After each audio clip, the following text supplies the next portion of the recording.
Bonjour, je suis frère Moïse de la communauté des Béatitudes de Naï et je voudrais vous partager ma Lectio Divina de ce jour. J'ai médité aujourd'hui sur l'Apocalypse, la première lecture de la messe de ce jour. Au chapitre 14, il est question du temps, de la moisson et de la vendange qui est arrivée. Et au dernier verset, on peut lire « L'ange jeta la faucille sur la terre, il vendangea la vigne de la terre et jeta la vendange dans la cuve immense de la colère de Dieu. » J'aime méditer ce thème de la colère de Dieu, c'est un thème un peu paradoxal qui est très présent dans la Bible, dans l'Ancien Testament comme dans le Nouveau Testament. Et c'est une bonne nouvelle parce que la colère, c'est l'accomplissement de la justice pour les pauvres qui sont victimes du mal. Et nous sommes tous un peu dans cette situation-là.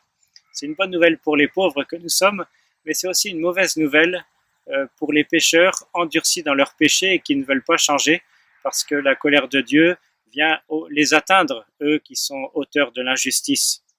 Mais la bonne nouvelle, c'est qu'on trouve dans la Bible à propos de la colère de Dieu, c'est que Dieu est lent à la colère. Et nous sommes tous pécheurs et nous avons besoin que Dieu prenne patience, qu'il nous prenne en pitié, qu'il nous donne le temps de nous convertir. Donc Dieu patiente pour qu'on se convertisse et il patiente aussi quand tout le peuple est corrompu pour que se lèvent des justes, des saints qui vont prendre sur eux les effets de la colère de Dieu et qui vont permettre aussi le salut de tous. Et la deuxième bonne nouvelle, la grande bonne nouvelle de la Bible, c'est que Jésus est le saint par excellence qui a pris sur lui les effets de la colère de Dieu de tous les temps, de toute l'humanité. Et il a pris sur lui tout, il s'est comme consumé d'amour dans le feu de la colère de Dieu et de l'amour de Dieu, et pour que nous soyons tous miséricordieux.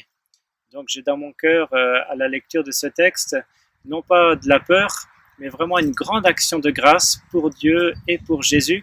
Et puis aussi, je suis renouvelé dans mon zèle à me convertir et à m'unir à Dieu en Jésus pour que je sois du côté de ceux qui produisent la justice et non pas l'injustice.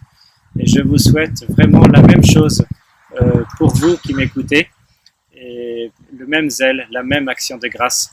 Bonne journée.